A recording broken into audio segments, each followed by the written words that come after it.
अरे भाई, नीदरलैंड को यार इंडिया के सामने मैच ही नहीं खेलना चाहिए। खुदा कहना चाहिए कि भाई ये तुम जीत गए और तुम्हारा मैच, हमको बेइज्जती नहीं करवानी, हम जा रहे हैं घर। सारी टीमों को यार इंडिया को ना वर्ल्ड कप दे देना चाहिए। वर्ल्ड कप इंडिया का है, ले जाएं यार, जीतें। कोई है ही नहीं उनके मैच के बराबर यार। एक टीम नहीं, सब फालतू फालतू टीम है। ऐसे तमाम कमेंट सोशल मीडिया पर साउथ अफ्रीका को इंडिया के हराने के बाद से चलने लगे। तमाम लोग अति उत्साहित हो गए।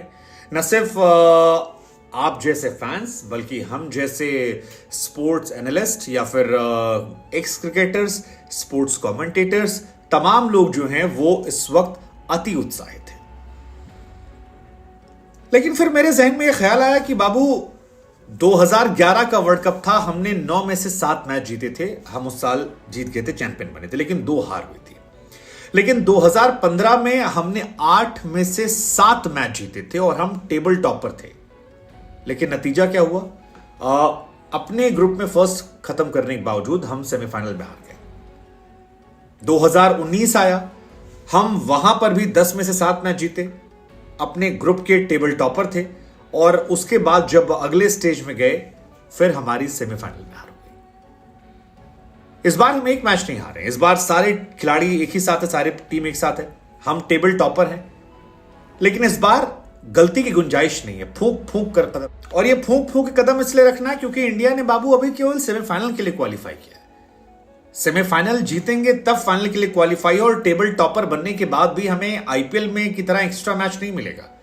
आईपीएल में आपको एक्स्ट्रा मैच मिलता है ना, कि वो एक एक्स्ट्रा मैच जहां पर आप हार भी जाते हैं तो आपको एक बी टीम से लड़ाई होती है, जो नीचे वाले सेकंड थर्ड फोर्थ आती है, फिर आप पहुंचते हैं। और जहां तक बात सेमीफाइनल की है, इंडिया 1983 में, 1987 में, 1996 में, 2003 में, 2011 में, 2015 में, 2019 में, यहां तक कि 2023 में अब पहुंच गई है। लेकिन चैंपियन कितनी बार बने? चैंपियन बने हम 83 में, उसके बाद 2011 में। इसलिए रोहित शर्मा को इस बार समझना है कि इंडिया को फूंक फूंक के कदम रखना है, और रोहित शर्मा भी इस बात को जानते हैं। और इसी वजह से रोहित शर्मा से जब आप सवाल पूछते हैं तो किसी भी मैच के बाद ना वो ओवर एक्साइटेड होते हैं, ना वो ओवर डिप्रेस होते हैं। इंडिया के लिए बस अच्छी बात यह है कि 11 में से 10 खिलाड़ी जो हैं वो कंसिस्टेंट होकर परफॉर्म कर रहे हैं। अब सिर्फ एक शुभमन गिल बचे हैं, जिनकी शुभमन गिल और श्रेयस आपके सूर्य कुमार यादव, जिनकी परफॉर्मेंस 19-20 है। हालांकि ये 2 खिलाड़ी ऐसे हैं जिनके टैलेंट पर किसी को रत्ती भर डाउट नहीं है। और हम सब जानते हैं कि जिस दिन शुभमन गिल का दिन होगा, वो दिन वन मैन शो होगा। मतलब नीदरलैंड वाला हम नहीं चाहते। हम चाहते हैं कि सेमीफाइनल फाइनल में शुभमन और सूर्या, ये दोनों टॉप क्लास प्लेयर है। और मेरी बड़ी दिली तमन्ना है कि इन दोनों प्लेयर को मैं सेमीफाइनल और फाइनल में कुछ ऐसा करते हुए देखूं जो यार लगे कि यार मेमोरीज में रहेगा, अच्छे पॉजिटिव सेंस वाले, नेगेटिव वाले में नहीं। टीम इंडिया खुश इस बात को लेकर है कि ऑलमोस्ट सारे प्लेयर्स ने कुछ ना कुछ अपनी भूमिका जो है वो अब तक दिखाई है, और यही टीम इंडिया की ताकत है। तो कम से कम 9 प्लेयर तो ऐसे हैं जो टॉप क्लास हैं, 2 बचे हैं, 2 भी इन एंड आउट चलते रहे हैं। जैसे कि आप देख लीजिए, रोहित शर्मा 442 रन, रोहित कंसिस्टेंट है। लेकिन हमें समझना भी है कि हर टीम अभी जान चुकी है कि इंडिया का पैटर्न क्या है। इंडिया का पैटर्न यह है कि रोहित शर्मा आते हैं, पावर प्ले में तबाही मचाते हैं, तबाही का फायदा विराट कोहली, श्रेयस अय्यर, केएल राहुल उठाते हैं, और उसके बाद सूर्या और जडेजा पर जिम्मेदारी होती है थोड़ा बहुत फिनिश करने की। और रन चाहे जितना बना हो, बॉलर हमारे कंसिस्टेंट हैं, फोकस्ड हैं, वो कहर बरपाते हैं।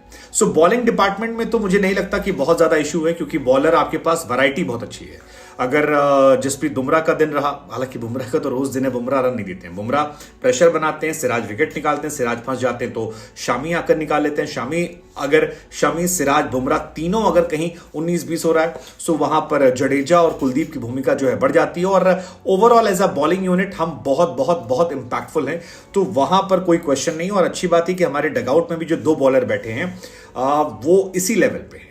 मतलब खुदा न खास्ता अगर कुछ हो भी जाता है तो अश्विन आपके पास दोनों प्लेयर में से किसी का भी परफेक्ट रिप्लेसमेंट है, और वैसे ही आपके पास प्रसिद्ध कृष्णा जो आए हैं वो भी परफेक्ट रिप्लेसमेंट है। तो ये एक अच्छी बात है।